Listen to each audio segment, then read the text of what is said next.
Senhora Presidente, Senhores Ministros, Senhor Secretário de Estado, Senhoras e Senhores Deputados. No mundo de incertezas que vivemos, de riscos crescentes e novas ameaças à segurança das pessoas e dos seus bens, prover a segurança é uma função essencial do Estado. O terrorismo global, as ciberameaças, os riscos ambientais e financeiros, as assimetrias económicas, as catástrofes naturais, a escassez de recursos, os conflitos étnicos e religiosos, as guerras civis na vizinhança da União Europeia, geradoras de movimentos migratórios descontrolados, a corrupção, a lavagem de dinheiro e o furto de informações são desafios globais que exigem soluções globais. São ameaças mutáveis que pressupõem respostas integradas. As Forças Armadas do século XXI não podem ser apenas o garante da integridade territorial ou da soberania nacional.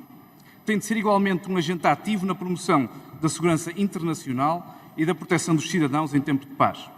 Por exemplo, contribuindo para a estabilização de conflitos em regiões de África e do Médio Oriente, que afetam a segurança europeia, bem como na resposta a situações de emergência em território nacional, como aconteceu nos recentes episódios da queda da estrada de Borba ou dos incêndios de Pedrógão, através do reforço de unidades militares de emergência.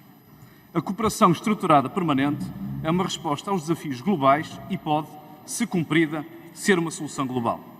Trata-se de um desenvolvimento expressamente previsto no Tratado de Lisboa, que não envolve qualquer transferência de soberania, mantendo um caráter intergovernamental e não entrando em conflito com a NATO, contribuindo mesmo para reforçar o chamado pilar europeu da organização. Na altura da sua criação, o ex-ministro da Defesa, Azeredo Lopes, afirmou que a presença como membro fundador era uma oportunidade única que surgia para Portugal e que permitia ao nosso país, e estou a citar, estar dentro para influenciar naquilo que nos interessa. Posto isto, o importante aqui é saber o que é que realmente interessa a Portugal neste processo. De um conjunto de objetivos, como é o da criação de um quadro legal para enquadrar investimentos em segurança e defesa, que permita aos Estados participantes melhorarem as suas capacidades militares através de iniciativas concertadas, Portugal pode e deve encarar isto como uma grande oportunidade.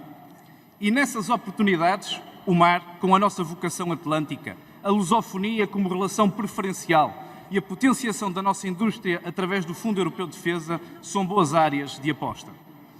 O mar é o recurso estratégico mais importante do nosso país, mas é também aquele que mais desafios oferece à segurança nacional.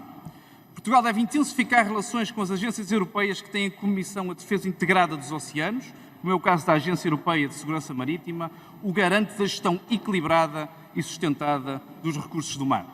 A segurança deve, pois, também ser uma ferramenta de proteção ambiental. Além do mais, a NATO valoriza o posicionamento atlântico de Portugal como um vetor estratégico para o reforço da cooperação da defesa entre a América do Norte e a Europa.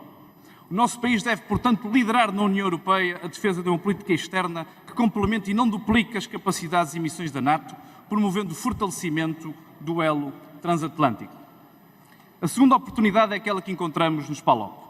Dada a proximidade cultural e histórica com os países da lusofonia, Portugal tem que assumir a sua posição de interlocutor preferencial nas questões que envolvam estes países no âmbito da política comum de segurança e defesa. A terceira grande oportunidade que aqui quero abordar, que o Sr. Ministro também já abordou, prende-se com o Fundo Europeu de Defesa.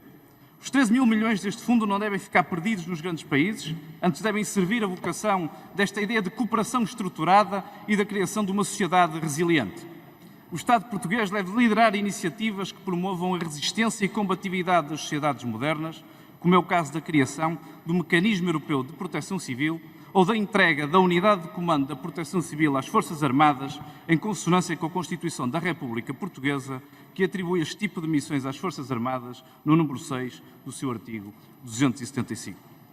O Fundo Europeu de Defesa deve ser explorado pelas empresas portuguesas em articulação com os órgãos da defesa nacional, tendo em vista a reforçar a investigação e o desenvolvimento de capacidades essenciais para as atividades de patrulha, vigilância, fiscalização, busca e salvamento marítimo, resposta a acidentes marítimos, poluição incluída e apoio à proteção e salvaguarda de pessoas e bens em situação de emergência e catástrofe, desde a faixa costeira até aos limites da plataforma continental, sob nossa responsabilidade.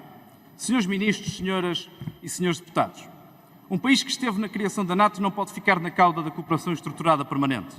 Os novos riscos são invisíveis, o facto de não terem rosto exige respostas globais e integradas por parte dos agentes do Estado, mas requerem uma intensificação da educação dos cidadãos para estes riscos que geram insegurança, nomeadamente no digital.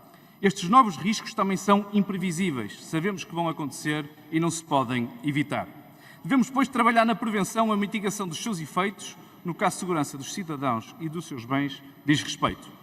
Se cumprir estes desígnios, a Europa vai com toda a certeza liderar a agenda da educação para o risco, envolvendo todos, através da mobilização das escolas, das universidades, dos meios de comunicação social, das polícias, das forças armadas, da ciência e da inovação. A cooperação estruturada permanente é um desafio e uma oportunidade demasiado grande para Portugal prescindir de criar condições e estar na primeira linha da defesa e segurança pelas pessoas, não fazendo a guerra e promovendo a paz. Muito obrigado.